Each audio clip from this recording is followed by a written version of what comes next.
Jadi nanti kita hari ini merenung tentang 1 Korintus 12 ayat 4-11 yang saya beri judul Karunia Roh untuk kepentingan keluarga Allah.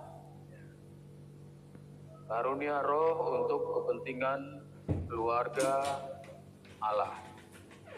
Jadi sekali lagi saya mau mengulang, beberapa minggu ini kita merenungkan karya Roh Kudus dalam jemaat Allah ya. Yang pertama, Roh Kudus menginsapkan kita akan dosa, akan kebenaran dan penghukuman di dalam penginjilan yang membawa kita kepada Allah, kepada Kristus. Dan kedua, Roh Kudus memproduksi buah roh dalam hidup kita dari Galatia 5, dan buah Roh Kudus ini dibedakan dengan buah dari daging. Dan ketiga, Roh Kudus memenuhi dan memimpin kita. Nah, ini dibedakan antara pimpinan Roh Kudus dan mabuk oleh anggur. Jadi kalau kita manusia, orang itu mabuk anggur, maka hidupnya itu tindakannya dipimpin oleh anggur, oleh kemabukan. Tapi Tuhan mau kita dipimpin oleh Roh Kudus. Hidup kita berjalan sesuai dengan pimpinan Roh Kudus. Dan minggu lalu keempat, Roh Kudus memanggil dan menyertai kita hingga sampai ke tujuan akhir panggilan Allah bagi kita. Ya, minggu lalu kita melihat Allah memanggil kita, membenarkan atau menyucikan, dan kemudian sampai pada akhirnya nanti Tuhan Yesus datang yang kedua kalinya, dan Allah mempermuliakan kita, Allah memuliakan kita, kita dimuliakan oleh Allah. Dan hari ini kita akan merenungkan Roh Kudus yang membagikan karunia roh kepada setiap orang percaya untuk keperluan pertumbuhan jemaat atau keluarga Allah. Jadi penekanannya nanti adalah bahwa Roh Kudus itu membagikan karunia kepada kita semua masing-masing. Setiap kita yang percaya, kita mempunyai Roh Kudus diam di dalam hati kita, maka kita mempunyai karunia untuk melayani Dia. Dan karunia itu berbeda-beda. Nanti kita akan melihatnya. Tidak semua karunia ada di nas ini, tapi beberapa bagian atau beberapa karunia kita akan melihatnya. Yang pertama adalah tujuan pemberian karunia roh. Yang pertama kita mau renungkan tujuan pemberian karunia roh atau karunia rohani. Mari kita lihat bahwa pemberian karunia merupakan pelayanan Allah Tritunggal. Kita melihat Allah Bapa, Allah Putra, dan Allah Roh Kudus itu memberi kita karunia sesuai bagiannya masing-masing. Itu menunjukkan bahwa Allah yang Tritunggal, yang tiga itu seperti berbeda-beda, seperti beraneka ragam, tapi ada satu unity atau unitas di situ ketika Bapa, Putra, dan Roh Kudus itu bersama-sama memberikan karunia roh itu ke dalam kehidupan kita. Ya, roh Tuhan dan Allah disebut berurutan dalam ayat 4 dan 6. Nanti kita akan perhatikan. Dan kita akan melihat dulu rupa-rupa karunia yang bersumber dari satu roh. Ya. Ayat 4, ada rupa-rupa karunia, tetapi satu roh. Rupa-rupa di sini artinya beraneka ragam atau keanekaragaman yang berbeda-beda jenis. Ada banyak rupa-rupa, itu ada banyak, berbeda-beda, beraneka ragam. Karunia-karunia itu didistribusikan sesuai kehendak Roh Kudus. Jadi Roh Kudus itu memberikan kepada kita karunia itu, dibagi-bagikannya atau didistribusikan kepada tiap-tiap kita, dan masing-masing kita mempunyai karunia itu. Dan penekanannya adalah pada kesatuan di tengah-tengah keragaman. Jadi Bapak Ibu dan Saudara sekalian, kita melihat bahwa gereja atau jemaat Allah itu merupakan sekelompok individu-individu dengan karunia berbeda-beda. Ini harus kita pahami bahwa gereja merupakan sekelompok individu-individu dengan karunia berbeda-beda. Jadi kalau di sini kita ada 100 orang, maka gereja ini mempunyai 100 karunia. Masing-masing kita beroleh karunia untuk melayani, dan karunia-karunia itu berfungsi untuk membangun tubuh Kristus. Ya. Bukan untuk kepentingan pribadi, tetapi kepentingan untuk membangun tubuh Kristus. Kemudian kita melihat ayat yang kelima, di situ dikatakan rupa-rupa pelayanan dari satu Tuhan. Kalau tadi yang pertama dikatakan rupa-rupa karunia tetapi satu roh, dari satu roh, sekarang rupa-rupa pelayanan dari satu Tuhan. Artinya bahwa pelayanan kita masing-masing ditetapkan oleh Tuhan. Tuhan sudah menetapkan kita, pelayanan kita ada di mana? Di dalam gereja ini. Ayat 5, dan ada rupa-rupa pelayanan tetapi satu Tuhan. Karunia pelayanan diberikan kepada kita untuk melayani Tuhan dan jemaatnya. Kalau dikatakan tadi karunia-karunia roh itu ada dari satu roh, karunia yang berbeda dari satu roh, maka roh-roh itulah yang memberi kita karunia-karunia rohani. Tetapi nas ini mengatakan bahwa ada rupa-rupa pelayanan, tetapi satu Tuhan. Tuhan yang memberikan kepada kita itu pelayanan. Pelayanan-pelayanan apapun bentuknya. Jadi kalau karunia roh itu ada di dalam hati kita, hidup kita, sedangkan pelayanan itu bidang yang kita layani, yang kita lakukan melalui karunia roh yang ada di dalam hidup kita. Dan ide kuncinya adalah melayani dan membantu orang lain yang membutuhkan baik rohani maupun jasmani. Ide kunci dari pelayanan adalah membantu orang lain. Orang lain maksudnya di dalam gereja, dan gereja bersama-sama keluar membantu orang-orang yang membutuhkan baik secara rohani ataupun jasmani. Ini inti dari pelayanan. Tuhan melengkapi gerejanya untuk saling melayani dan melayani dunia yang hilang. Dari masing-masing karunia yang kita miliki, kita saling melayani, baik rohani maupun jasmani. Tapi sementara bersama-sama itu, kita melayani dunia di luar yang memerlukan Kristus, yang memerlukan berita Kristus dari kita.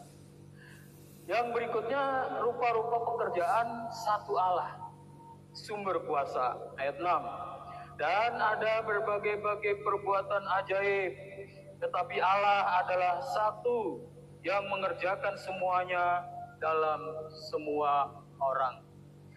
Ada perbuatan-perbuatan ajaib. Apa perbuatan ajaib itu? Perbuatan ajaib itu adalah karya Allah, ya, karya Allah yang ajaib, tetapi dia tidak lakukan. Kalau di dalam perjanjian lama, Yahweh melakukan membelah Laut Merah, itu Allah sendiri lakukan.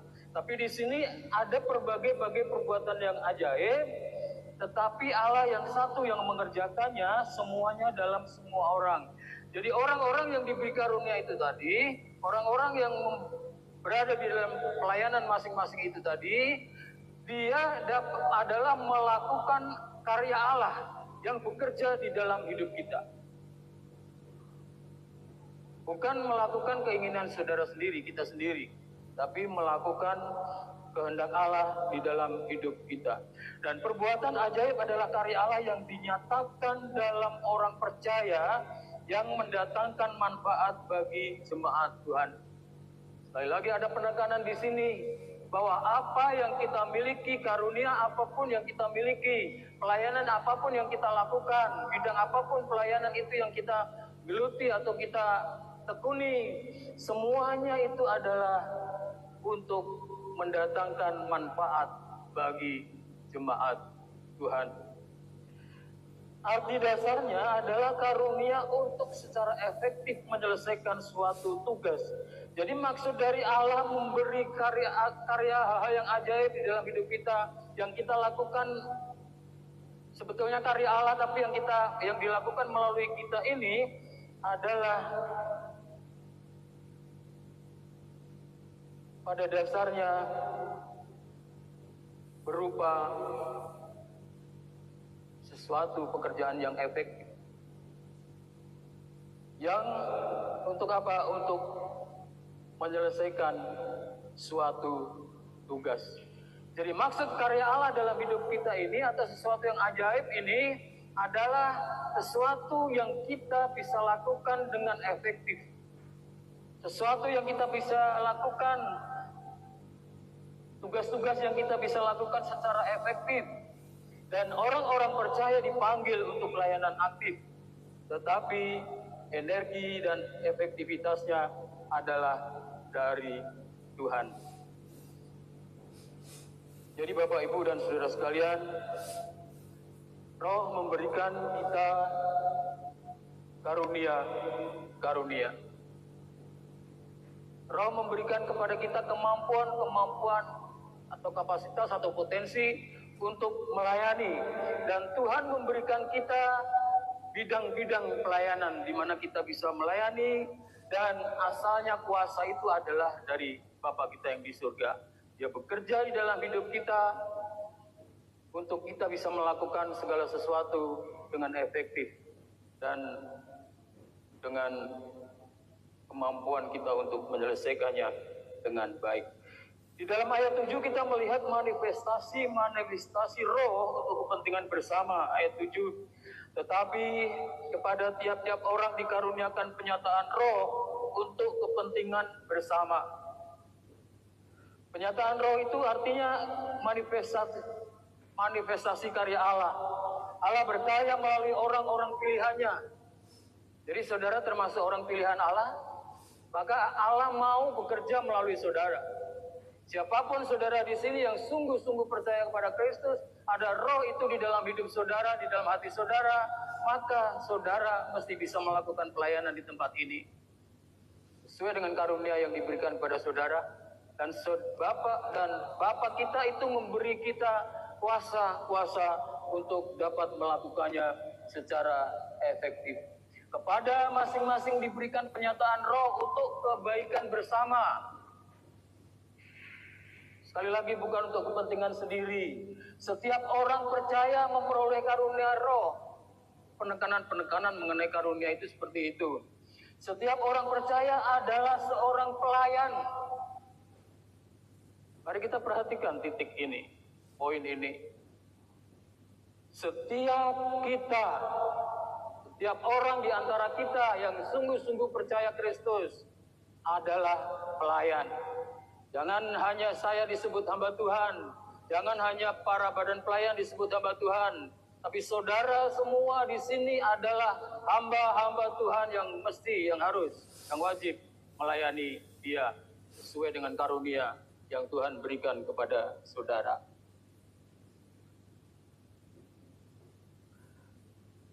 Sekali lagi, tujuannya bukanlah peninggian individu. Jadi kalau saya berada di sini dan saya meninggikan diri bahwa saya ini orang yang hebat, sehingga saudara duduk di situ 100 orang di bawah dan saya sendirian berbicara di sini, maka saya adalah orang hebat. Itu namanya peninggian diri. Dan itu tidak diperbolehkan, bukan itu yang dimaksud oleh karunia roh. Karena karunia roh bukan untuk peninggian diri, tetapi untuk kesehatan dan pertumbuhan tubuh Kristus. Jadi siapa saja yang berdiri di sini untuk berkhotbah juga bukan untuk ditinggikan. Siapa saja yang memimpin WL di sini bukan untuk ditinggikan. Oh, orang itu hebat.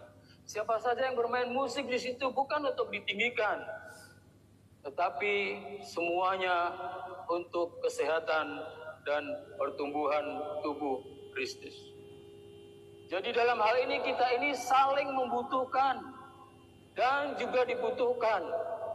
Jangan berpikir saudara tidak dibutuhkan. Sekali lagi saya harus ulang ini.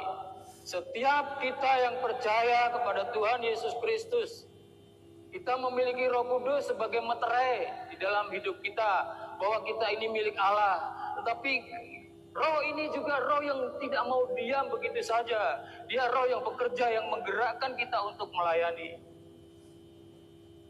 Kita semua pelayan.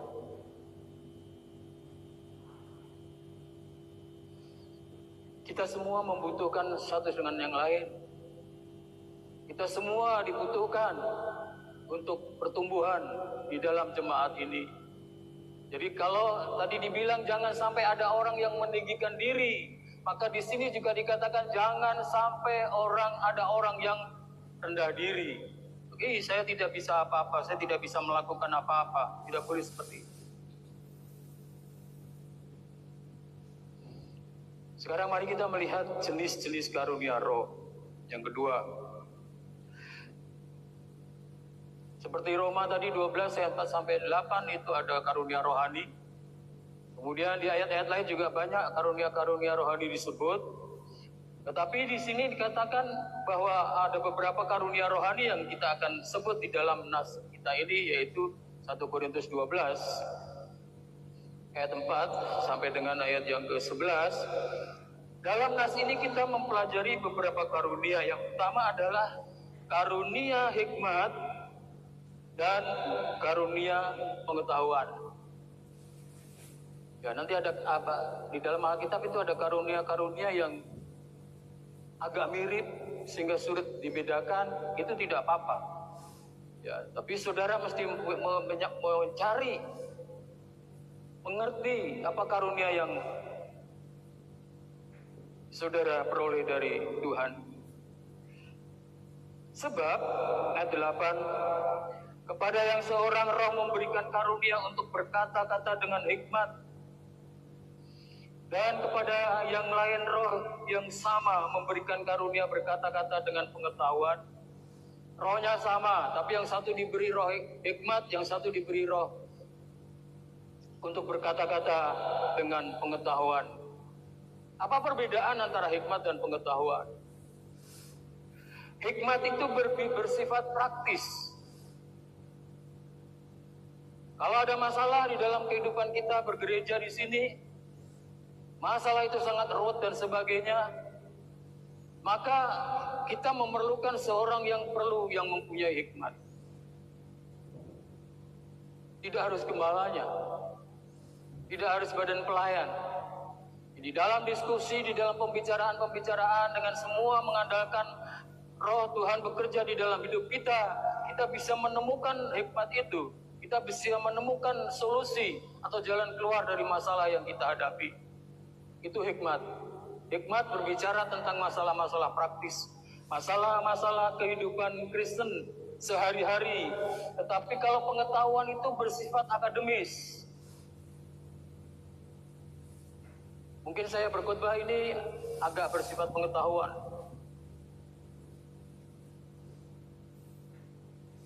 Agak bersifat akademis karena perlu penyelidikan dan sebagainya. Tapi saudara bisa berkhotbah secara praktis ya, tidak terlalu pengetahuannya tidak terlalu detail, tapi secara praktisnya cocok. Secara hikmat cocok untuk diterapkan di dalam jemaat. Pada saat suatu keadaan tertentu, saudara berkhotbah di sini dan khotbahnya itu berupa hikmat untuk menyelesaikan suatu masalah. Itu juga boleh, itu benar. Tapi kalau saya merasa terpanggil untuk menyampaikan pengetahuan yang sifatnya agak detail, tidak apa-apa. Masing-masing roh yang sama memberikan kita karunia yang berbeda-beda. Saudara tidak perlu merasa lebih kurang dari saya, tapi juga saudara tidak perlu merasa lebih tinggi dari saya. Mari kita bersama-sama untuk membangun jemaat ini. Kalau hikmat berkaitan dengan menjalani kehidupan Kristen sehari-hari, maka pengetahuan berkaitan dengan memberikan penjelasan doktrin atau kebenaran yang tepat. Jadi pengetahuan itu sebenarnya menurut saya pengetahuan itu kita memahami, memiliki beberapa ayat dari Alkitab, dari Kejadian sampai Wahyu.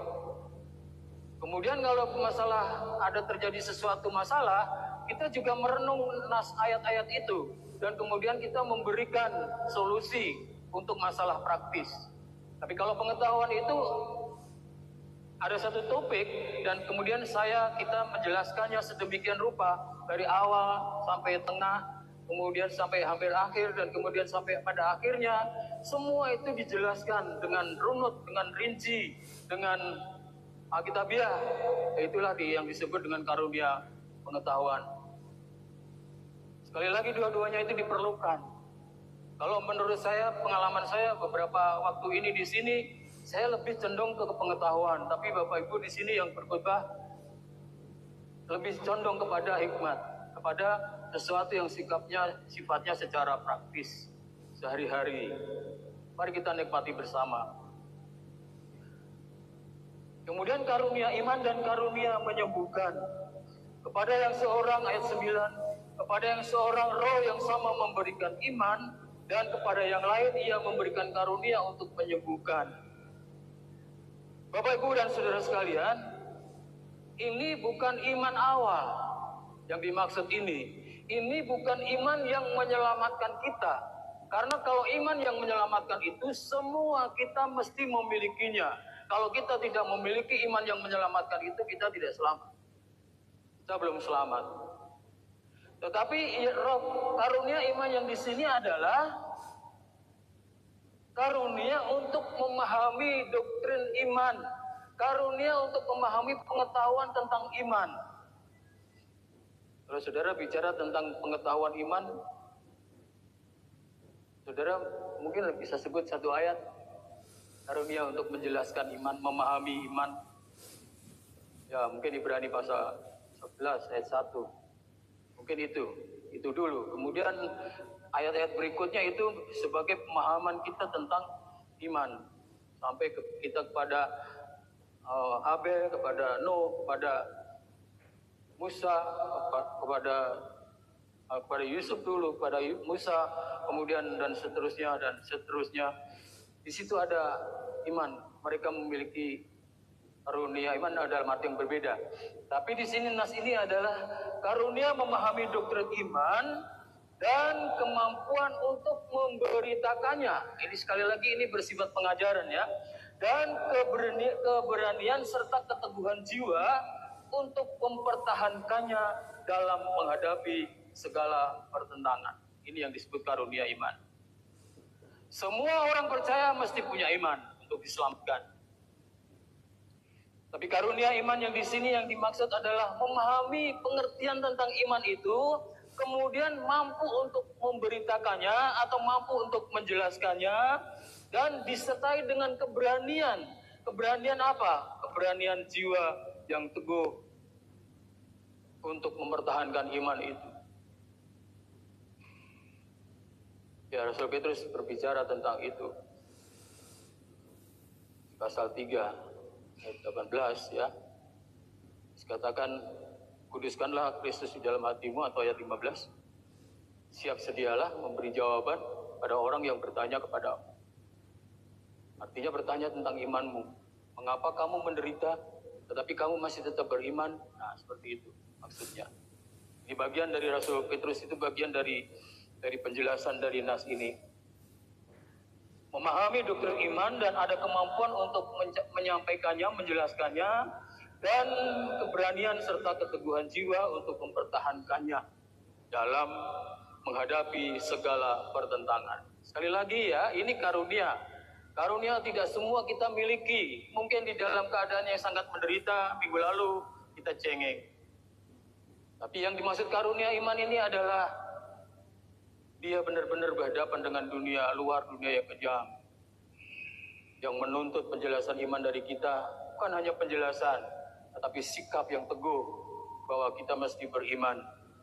Istilahnya mau mati pun kita mau tetap beriman, seperti Stefanus.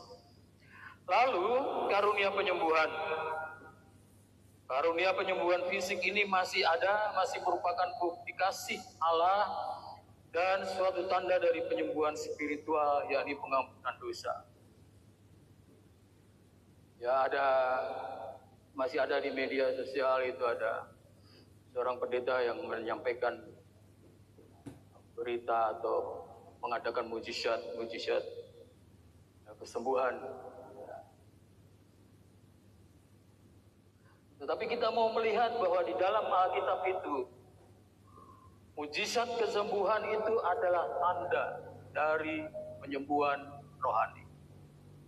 Kebanyakan seperti itu. Jadi ketika seorang dinyatakan sembuh secara fisik, maka sebenarnya dia juga disembuhkan secara rohani. Ya, memang untuk orang-orang Yahudi ada hubungan antara dosa dan penyakit, antara kebenaran dan kesehatan. Jadi orang Yahudi memahami itu, kita mungkin juga memahami itu. Kalau orang itu sakit, dikatakan orang itu berdosa. Kalau orang itu benar, maka semestinya dia sehat. Kalau orang itu salah, maka dia menderita. Itu pengertian orang Yahudi. Dan sekarang mungkin kita masih memiliki pengertian seperti itu.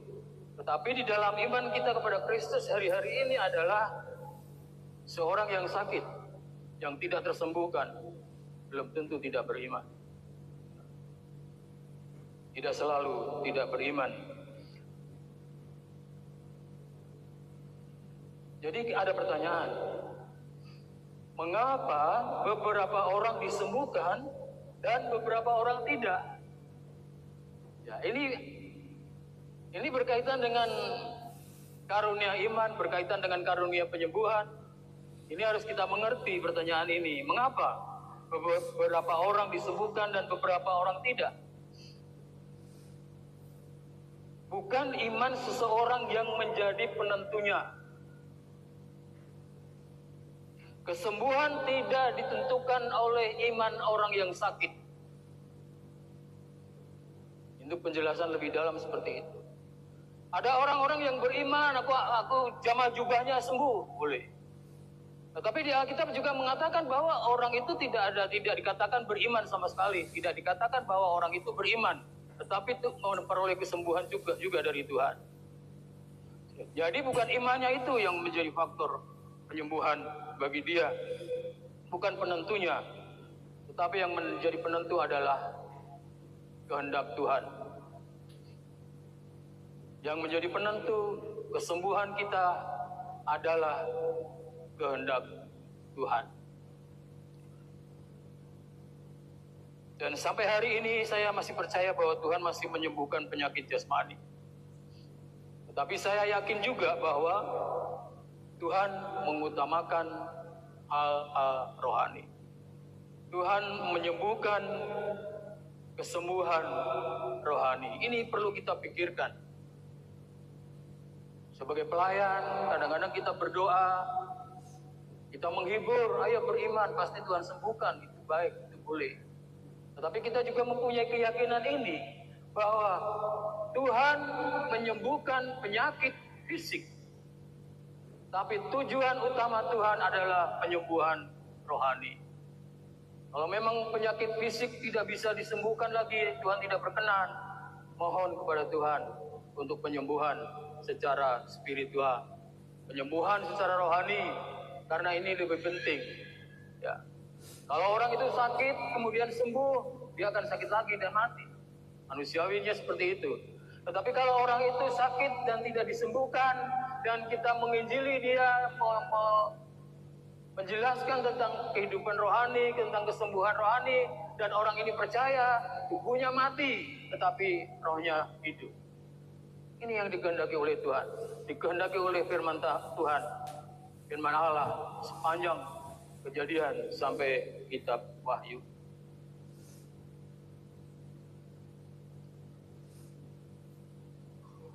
Jadi kita melihat di sini karunia untuk mengadakan mujizat sekarang. Karunia untuk mengadakan mujizat, karunia untuk bernubuat, karunia membedakan bermacam-macam roh. Ini bagian penting ya, untuk zaman ini, untuk masa kini. Ayat 10, kepada yang seorang roh memberikan kuasa untuk mengadakan mujizat, dan kepada yang lain ia memberikan karunia untuk bernubuat, dan kepada yang lain lagi ia memberikan karunia untuk membedakan bermacam-macam roh. Jadi ada 3 karunia dalam ayat ini ayat bagian A ya, nanti ada yang bagian B-nya. adalah karunia mengadakan mujizat, karunia untuk bernubuat, dan karunia untuk membedakan bermacam-macam roh. Kuasa untuk mengadakan mujizat ini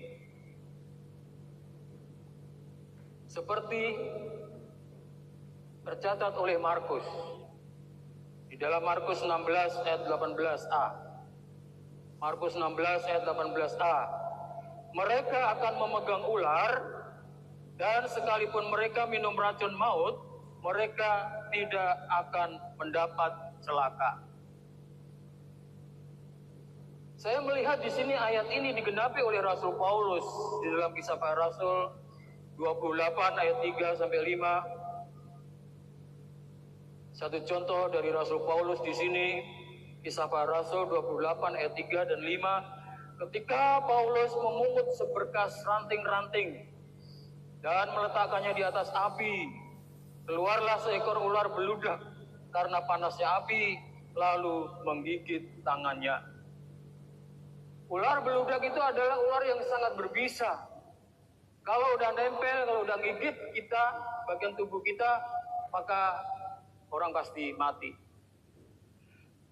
Ayat 5, tetapi Paulus mengibaskan ular itu ke dalam api, dan ia sama sekali tidak menderita sesuatu. Saudara ingat cerita ini? Cerita bahwa Rasul Paulus dibawa ke Roma sebagai tawanan, dan kemudian kapal mengalami karam, dan kemudian mereka menemukan satu pulau untuk bisa berenang ke arah pulau tersebut dari kapal yang kandas. Dan kemudian mereka membuat api unggun, termasuk prajurit-prajurit, ada pengawalnya yang mengawal Paulus. Ada banyak orang di situ karena di tempat asing. Dan kemudian mereka membuat api unggun, dan kemudian Rasul Paulus ikut bekerja dia. Dia tidak jaim ya. Dia tetap mau bekerja. Tetap ranting-ranting diangkatnya, dibawa ke api, dan ketika itu ada ular beludak yang menggigit dia. Sampai orang berpikir, oh orang ini orang yang berdosa ini. Sudah selamat dari kapal yang kandas, yang tenggelam. Sekarang dia harus mati digigit ular. Tapi kemudian ayat yang kelima tadi kita baca bahwa ular itu dikebaskan oleh Paulus, dan Paulus tidak merasakan apa-apa.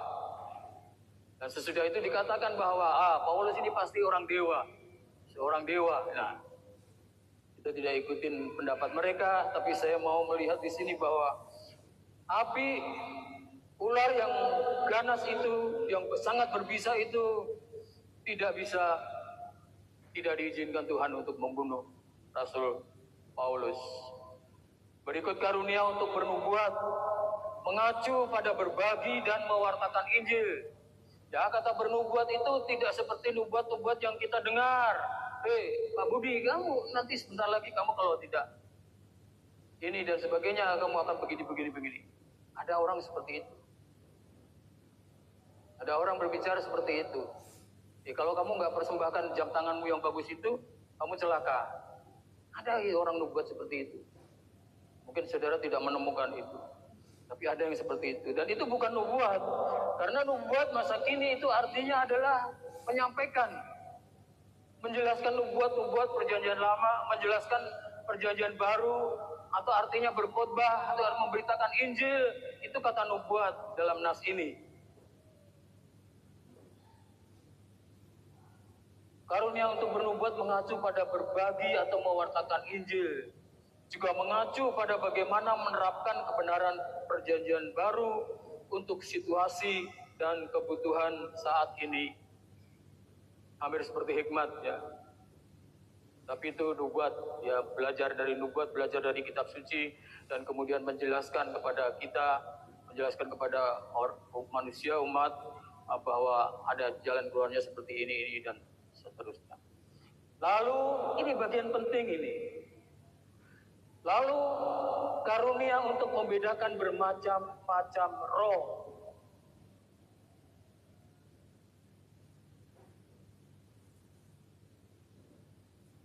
Adalah kemampuan untuk membedakan antara karunia yang datang dari roh dan yang dari setan. Bapak Ibu sudah dapat melihat atau belum bahwa di media sosial, bahwa di YouTube itu banyak ajaran-ajaran yang tidak benar. Ya, saya tidak mengatakan saya benar, paling benar, tidak. Tapi memang kita berbicara seperti itu. Zaman sekarang ini sudah ada roh-roh antikristus yang muncul di dunia. Banyak pengajar-pengajar palsu, banyak roh-roh palsu dan sebagainya yang mengajar. Dan ini karunia untuk membedakan bermacam-macam roh ini penting. Saya mau memberitahu kepada saudara ada tiga sumber karunia. Yang pertama adalah alam, yang kedua adalah roh, dan yang ketiga adalah setan. Karunia dari alam itu misalnya bermain musik, bernyanyi, suaranya bagus. Itu salah satu atau beberapa contoh tentang karunia dari alam. Kita biasa menyebutnya talenta. Bahasa Indonesia itu talenta, itu adalah karunia-karunia bermain musik, seni, budaya, dan sebagainya. Itu karunia yang dari alam. Tetapi karunia yang dari roh kita sudah sebut tadi. Sekarang karunia yang dari setan. Ya, kalau ada orang kerasukan setan ngamuk-ngamuk udah jelas. Apakah benar itu sudah pasti setan? Ya, saya pernah belajar pastoring itu. Pastoring mengenai penyakit-penyakit seperti itu. Jadi ada itu kemungkinan adalah penyakitnya itu penyakit psikologis. Karena kecewa, ditinggal pacar dan sebagainya, ngamuk-ngamuk dan sebagainya, putus asa hidupnya dan sebagainya. Ada kemungkinan seperti itu. Nah itu kan psikologis. Itu secara alamiah bisa diselidiki. Tapi kalau dari setan itu ya ada contohnya juga di dalam Alkitab. Ya, orang yang kerasukan setan dan kemudian setannya, roh-roh jahat itu pergi ke babi-babi, nah itu karena setan. Tapi saya mau ajak saudara, setan sekarang ini bentuknya seperti apa? Apakah tiba-tiba ada di sini seseorang yang mengamuk-mengamuk? Kemudian kita ada satu di sini yang punya karunia mengusir setan, dan kemudian tumpang tangan, dan kemudian orang itu sembuh. Bisa jadi seperti itu. Tetapi lebih pada itu tadi, mari kita melihatnya. Karunia membedakan bermacam-macam roh adalah untuk membedakan antara ketiga sumber tersebut. Jadi kalau ada orang berbicara, ini dari konteks berbicara, ada orang bernubuat, ada orang berkhotbah, saudara bisa melihatnya. Orang yang punya karunia membedakan bermacam-macam roh akan bisa melihat, oh ini Pak Budi khotbahnya itu khotbah alamiah itu. Hanya pikiran saja, hanya otaknya saja yang main. Baca Alkitab oke, tapi otak yang main. Misalnya seperti itu. Atau memang Pak Budi ini berbicara atas dasar Alkitab dan benar-benar dia menyiapkan khotbahnya itu secara rohani, dipersiapkan sedemikian rupa dalam doa, diulang-ulang ya. Pagi hari ini saya masih memperbaiki khotbah saya karena ada satu kesalahan. Bangun tidur saya cek lagi, biasanya ada satu kesalahan, saya buka laptop lagi, kemudian saya perbaiki. Atau saya berkhotbahnya itu sudah tentang apa ya? Kelihatannya kata-kata manis, kata-katanya hebat dan sebagainya.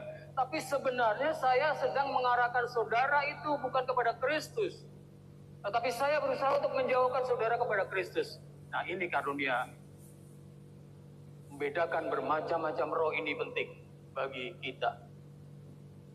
Semua orang bisa boleh meminta itu. Supaya kita tidak tertipu. Kita melihat di dalam YouTube, waduh, ini pengkhotbah ini bagus sekali ini. Tapi kalau kita punya karunia membedakan bermacam-macam roh, kita akan melihat, ini ada kesalahan di sini. Ada kesalahan di sini ketika orang ini berbicara ini, dia sedang menjauhkan pendengar atau penonton dari Kristus kepada setan, pada antikris, kepada Mesias palsu. Misalnya seperti itu. Di masa kini, karunia ini makin dibutuhkan karena roh penyesat atau antikristus telah muncul di dunia. Bukan hanya di dunia, tetapi di Indonesia. Bukan hanya di Bali, tetapi juga di Papua. Bukan hanya di Papua, tetapi juga di Jayapura. Tempat yang kecil, kota yang kecil ini sudah banyak pengajar palsu yang mengajarkan kita bukan kepada Kristus, bukan mengenal Kristus, bukan mengenal semakin dalam Kristus, tetapi kita semakin menjauh dari Kristus karena kita semakin diajaknya untuk mengenal Mesias palsu atau anti-Kristus. 1 Timotius 4 ayat 1 dan 2. Tetapi Roh dengan tegas mengatakan bahwa di waktu-waktu kemudian ada orang yang akan murtad lalu mengikuti roh-roh penyesat dan ajaran setan-setan oleh tipu daya pendusta-pendusta yang hati nuraninya memakai cap mereka. Rasul Paulus ini penginjil muda, pelayan hamba Tuhan muda. Ketika dia pergi ke Efesus, dia dibekali ini oleh Paulus bahwa di waktu-waktu kemudian, itu dulu 2000 tahun yang lalu, di waktu-waktu kemudian ada orang yang akan murtad dan mengikuti roh-roh penyesat dan ajaran setan-setan. Sekali lagi, itu 2000 tahun yang lalu dikatakan pada waktu yang akan datang, pada waktu yang kemudian. Tetapi sekarang ini roh-roh penyesat, roh-roh pendusta, tipu daya pendusta itu, hati nuraninya sudah dicap oleh iblis, sedang bergentayangan di tempat kita. Jadi kita mesti, Tuhan beri saya karunia untuk membedakan bermacam-macam roh, supaya bisa tahu ketika saya cari YouTube, ketika cari TikTok, ketika saya cari media sosial yang lain, itu saya benar-benar mendapatkan pengertian dari apa yang saya dengar, apa yang saya tonton itu. Supaya saya tahu kalau saya dibawa untuk mengenal antikristus atau mengenal Mesias palsu. Lebih jelas lagi, Yohanes di dalam 1 Yohanes 4 ayat 1. Saudara-saudaraku yang kekasih, janganlah percaya akan setiap roh. Janganlah percaya akan setiap roh, artinya apa? Janganlah percaya akan setiap ajaran. Sekali lagi, kalau saudara buka media sosial, medsos, saudara lihat di situ banyak khotbah. Dikatakan di sini, janganlah percaya begitu saja. Tapi jangan terus bicara telepon saya, Pak Budi, kalau ini benar apa enggak? Jangan. Pergi ke Alkitab sendiri. Ketika saudara membaca Alkitab dengan baik, dengan benar, maka karunia membedakan berbagai bermacam-macam roh itu akan saudara miliki. Dan ketika saudara melihat, mendengar, menonton orang berbicara tentang karunia-karunia, tentang ajaran-ajaran yang tidak sesuai dengan Yesus Kristus, maka saudara akan tahu. Saudara akan melihatnya. Saudara akan mengerti, oh ini sesat.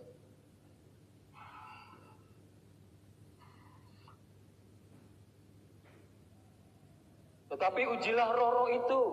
Ujilah, bagaimana mengujinya? Sekali waktu bisa berbicara dengan saya, Pak ada pendapat begini, bagaimana Pak Gembala? Tapi itu tidak efektif. Karena kalau setiap kali saudara ada mendengar, terus saudara berbicara kepada saya, ya mungkin saya pas tidur, saudara terlambat. Sudah terlanjur percaya pada setan. Caranya menguji adalah dengan apa? Dengan Alkitab. Dengan pengetahuan Alkitab saudara. Saudara membaca Alkitab. Orang-orang di Berea itu, dia menguji pemberitaan Paulus. Itu menarik kita pelajari. Paulus datang ke Berea, dia berkhotbah tentang Injil, tentang kitab suci. Dan kemudian orang-orang di Berea, orang-orang Yahudi di Berea, dia membuka kitab sucinya dan berdiskusi. Jangan sendirian, tapi berdiskusi. Benarkah apa yang dikatakan Paulus? Nah, karena Paulus benar, maka mereka pun akhirnya bertemu mau percaya kepada pemberitaan Paulus. Tapi kalau mereka bilang bahwa Paulus salah, maka mereka tidak akan. Jadi saudara juga seperti itu, kalau melihat, mendengar, menonton suara-suara atau ajaran-ajaran itu, semua periksa mengenal Alkitab. Jangan share begitu saja, jangan dibagi begitu saja. Ya, saya lebih senang kalau saudara merenungkan satu nas Alkitab, kemudian saudara share di grup jemaat. Ayat ini kasih keterangan pendek seperti itu. Itu lebih bagus daripada share khotbah-khotbah lain yang mungkin tidak pas. Kemudian saya baca ulang 1 Yohanes 4 ayat 1. Saudara-saudaraku yang kekasih, janganlah percaya akan setiap roh, tetapi ujilah roh-roh itu, apakah mereka berasal dari Allah? Sebab banyak nabi-nabi palsu yang telah muncul dan pergi ke seluruh dunia. Banyak nabi-nabi palsu. Nabi palsu itu bernubuat, nabi palsu itu mengajar. Tetapi banyak nabi-nabi palsu sudah muncul dan pergi ke seluruh dunia. Kemudian karunia untuk berkata-kata dengan bahasa roh dan karunia untuk menafsirkan bahasa roh. Ayat 10D, bagian D. Kepada yang seorang ia memberikan karunia untuk berkata-kata dengan bahasa roh, dan kepada yang lain ia memberikan karunia untuk menafsirkan bahasa roh itu. Nah, berkata-kata dengan bahasa roh ini adalah berkata-kata dengan bahasa lidah maksudnya sebetulnya. Dalam terjemahan bahasa Inggris itu rata-rata dikatakan berbahasa lidah, ya, tongues. Bukan roh, bukan spirit, tapi tongues. Berbicara dengan bahasa dari suatu bangsa maksudnya. Bahasa roh yang dibahasa lidah itu sebenarnya berbahasa dari suatu bangsa yang bisa dimengerti oleh bangsa itu, oleh bangsa yang menggunakan bahasa itu. Bahasa lidah dalam kisah para rasul, saudara tahu, kisah para rasul ketika pencurahan Roh Kudus, kemudian Rasul Petrus berbicara, berkhotbah, dan rasul-rasul juga berkhotbah, dan banyak orang berbicara. Ini bukankah semua ini orang Galilea? Tetapi kenapa mereka berbicara dengan bahasa kita masing-masing? Ini maksudnya. Nah, ini adalah tanda bahwa Tuhan sudah membuka bangsa-bangsa untuk masuk menjadi umat Tuhan. Melalui pencurahan Roh Kudus, melalui khotbah tentang Yesus Kristus itu, orang-orang dipanggil. Walaupun orang-orang Galilea itu, Petrus dan sebagainya, berbicara Tuhan yang menginspirasi. Tetapi orang-orang mendengar bahwa itu bahasa saya. Kemudian mereka percaya dan mereka menyerahkan diri kepada Tuhan Yesus, dan ayat berikutnya dikatakan bahwa 3.000 orang bertobat dan kemudian mereka dibaptis dan memasuki pengajaran-pengajaran lagi supaya lebih paham tentang kitab suci, supaya lebih paham tentang Yesus Kristus, lebih mengenal Yesus Kristus semakin dalam. Tetapi bahasa lidah itu juga bisa berarti seorang individu yang berkomunikasi dengan Allah tanpa pemahaman. Ini menarik Bapak Ibu.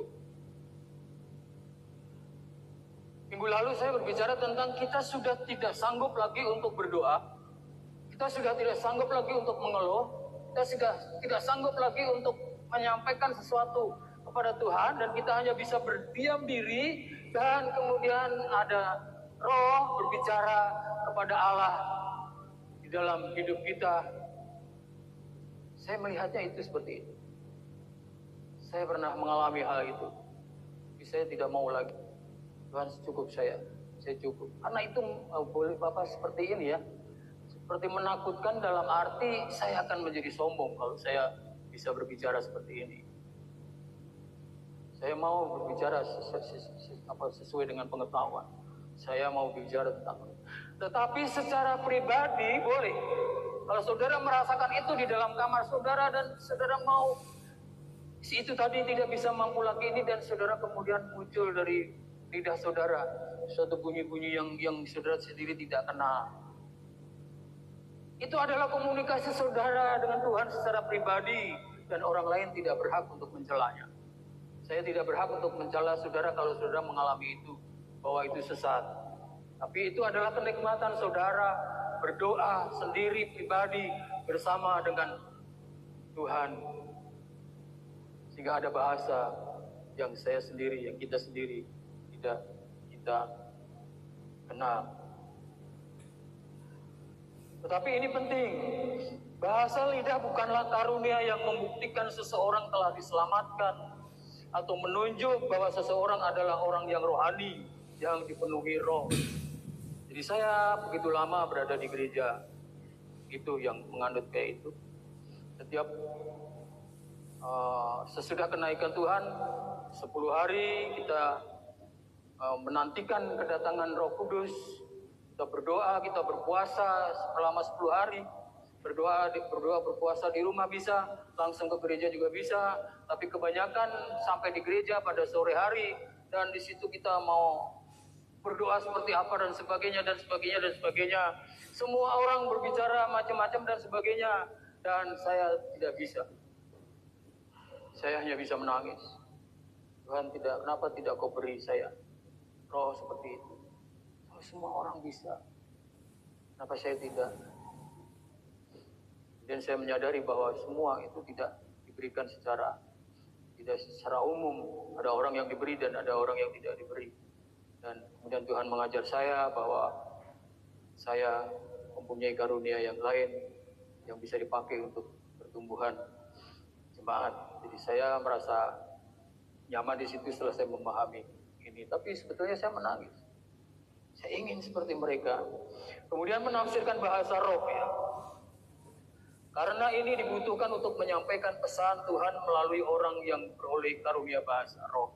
Jadi ketika di dalam satu pertemuan itu kita sedang berdoa dan sebagainya, Roh Kudus tercurah dan sebagainya, dan di antara saudara ada orang-orang yang berbicara dengan bahasa-bahasa yang kita tidak kenal.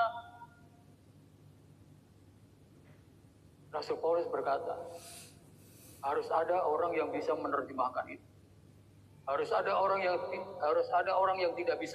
bisa menafsirkan itu. Tujuannya apa? Agar kehendak roh itu, kalau memang roh itu adalah datang dari Tuhan, kemudian dia berbicara, kemudian roh yang lain menafsirkan bahasa itu, dan kemudian orang-orang lain bisa mengerti, dan jemaat diberkati, itu bagus. Tetapi kalau tidak ada yang menafsirkan, tidak ada orang yang mengerti bahasa itu, lebih baik berhenti, kata Rasul Paulus. Kalau ada orang luar melihat, kalian ngapain? Gila kah? Nah itu. Kalau di dalam diri kita sendiri ada yang menafsirkan, mari. Tapi memang sulit sekarang kita melihat siapakah yang bisa menafsirkan. Ya karena saya sudah tidak berada di sana mungkin ya. Saya berada di gereja Baptis. Menafsirkan bahasa roh karunia ini dibutuhkan untuk menyampaikan pesan Tuhan melalui orang yang beroleh karunia bahasa roh. Ya, saya sudah jelaskan tadi. Perhatikan di sini. Roh yang satu memberikan tiap-tiap orang karunia secara khusus. Ini ringkasan ini. Ini ringkasan dari yang sudah kita pelajarin. Kita telah melihat tujuan pemberian karunia roh bagi kita, yaitu untuk kebutuhan jemaat, untuk kepentingan jemaat, untuk kepentingan keluarga Allah. Kita juga telah melihat beberapa jenis karunia roh. Tidak semua karunia roh, tapi ada beberapa tadi kita sudah renungkan. Nah, ayat berikut adalah ringkasan dari nas kita, ayat 11 ini. Ayat ini menekankan kebenaran bahwa roh memberikan kepada setiap orang percaya karunia pelayanan. Tadi kita sudah bahas, tetapi sudah renungkan, tapi di sini penekanan di sini ayat yang 11. Bahwa roh memberikan kepada setiap orang percaya karunia pelayanan, ayat 11. Tetapi semuanya ini dikerjakan oleh roh yang satu dan yang sama, yang memberikan karunia kepada tiap-tiap orang percaya, tiap-tiap orang secara khusus. seperti yang dikehendakinya. Jadi saya menangis minta karunia itu, Tuhan tidak beri. Karena Tuhan mau memberi saya karunia yang lain. Jadi kalau saudara menginginkan karunia-karunia yang orang punya, saudara tertarik, Tuhan tidak memberi saudara karunia itu. Percayalah bahwa Tuhan memberi karunia kepada saudara, karunia yang lain itu.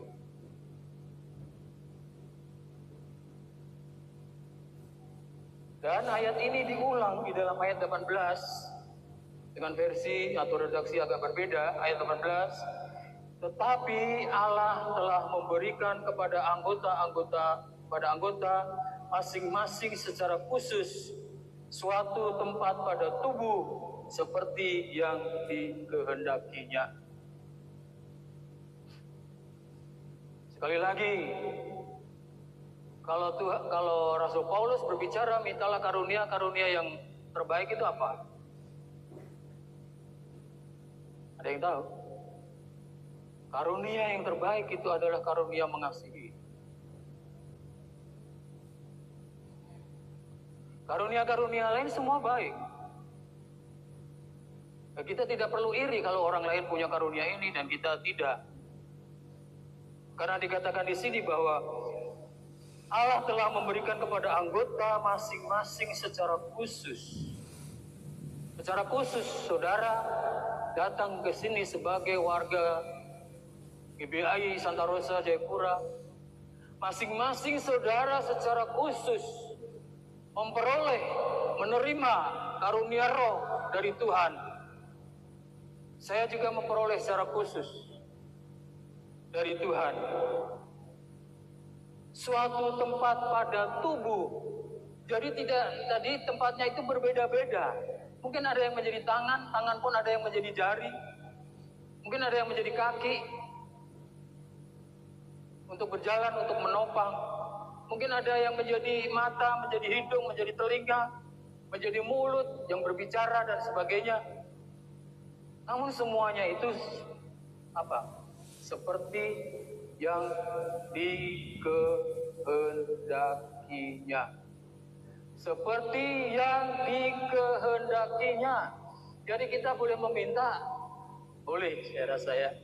Tetapi apapun itu, Tuhan memberi kita yang dikehendakinya.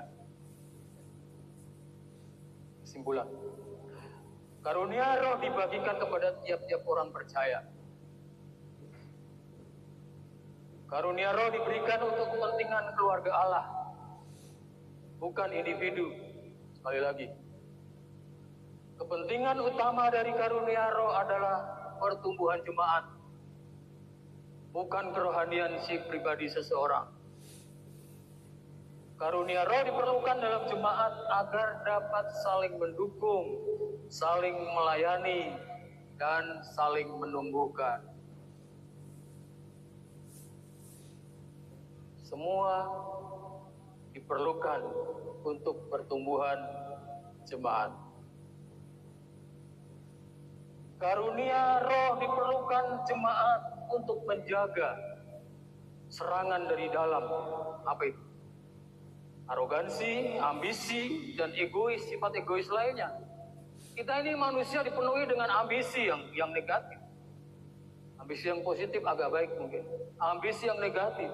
Kita semua dipenuhi dengan kebanggaan pribadi, arogansi, dan sebagainya. Kita semua dipenuhi dengan egoisme yang lain. Tapi pengajaran tentang karunia roh membuat kita rendah hati. Saya punya karunia. Kita punya karunia. Tetapi kita mau rendah hati di hadapan Tuhan, di hadapan saudara-saudara saya, di hadapan saudara-saudara kita. Karunia roh diperlukan jemaat untuk menjaga serangan dari luar, dari dalam, egoisme, dari luar apa? Yakni munculnya nabi-nabi palsu, roh-roh palsu, dan ajaran palsu. Itu pentingnya karunia roh. Harapan. Masing-masing kita beroleh karunia untuk melayani. Lagi ini penekanan bahwa kita masing-masing beroleh karunia untuk melayani.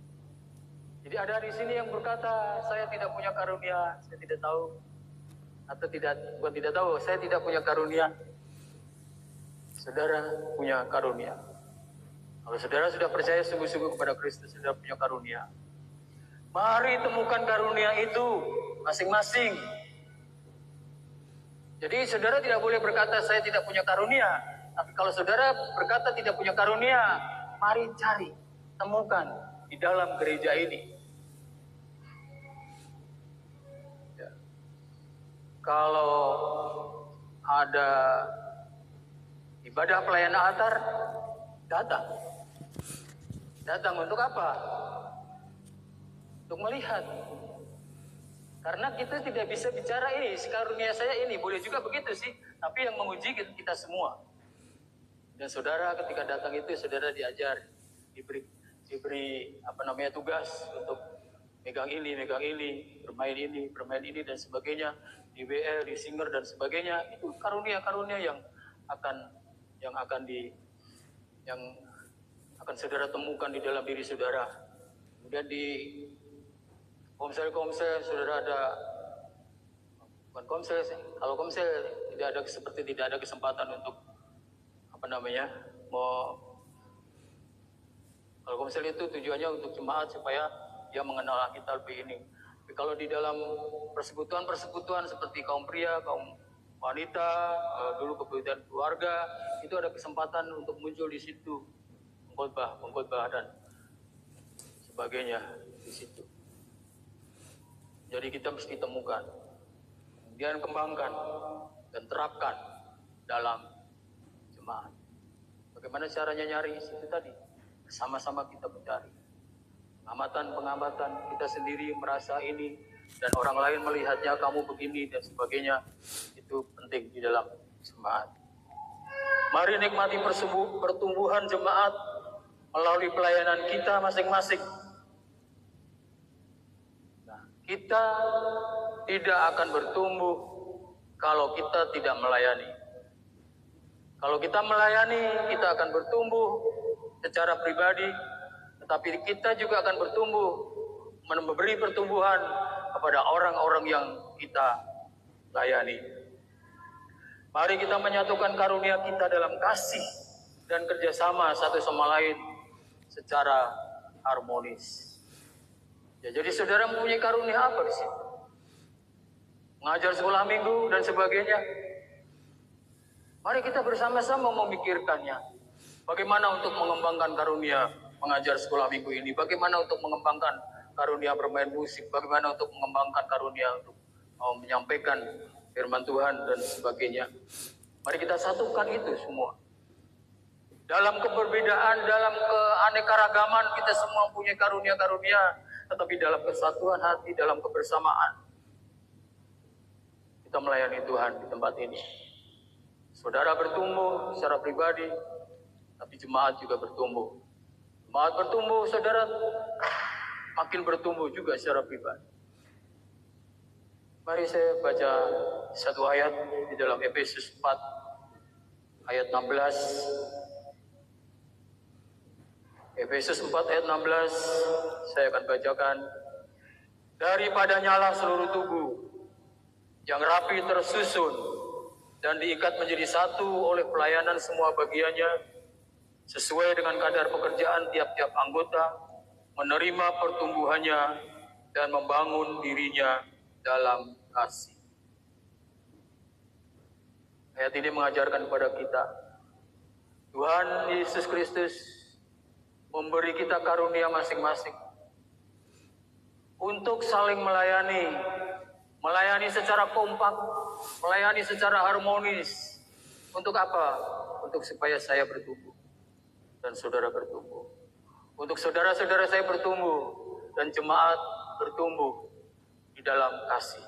Dan kita semua akan bertumbuh.